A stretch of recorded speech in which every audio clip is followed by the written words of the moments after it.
पाहताय प्रहार टीव्ही, सत्यमेव व्रतम। निवडणूक म्हटलं की कधी काय होईल काय सांगता येत नाही। त्यात आत्ताच्या सोशल मीडियाच्या काळात कोणतं वक्तव्य हे तुम्हाला साथ देईल किंवा कोणतं वक्तव्य हे तुमच्या विरोधात जाईल हे सांगता येत नाही। हिंगोली नगरपालिकेची निवडणूक सध्या सुरू आहे।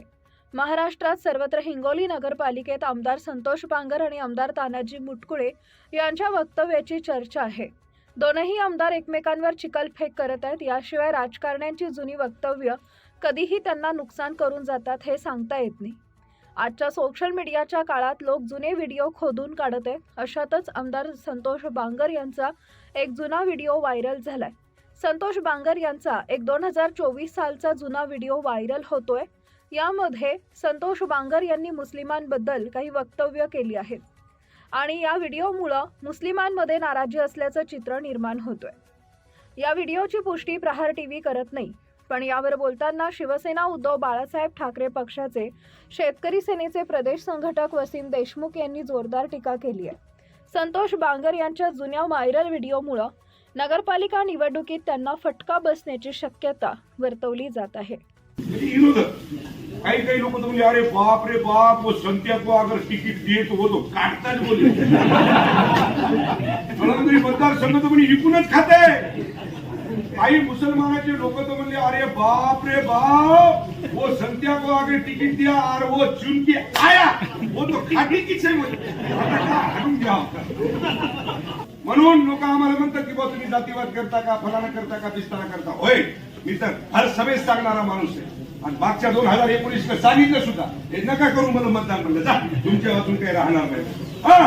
बार साहेबांची सभा 50-60 हजार लोक आणि त्या सभेमध्ये सांगून दिले की अरे बाबा तुमचं मतदान लागणार। असं म्हणणारा कोणी पाहिलं का? तुम्ही पाहिलं का कोणी?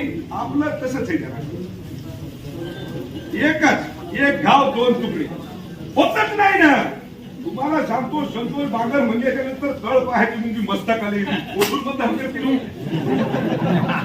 करतील का?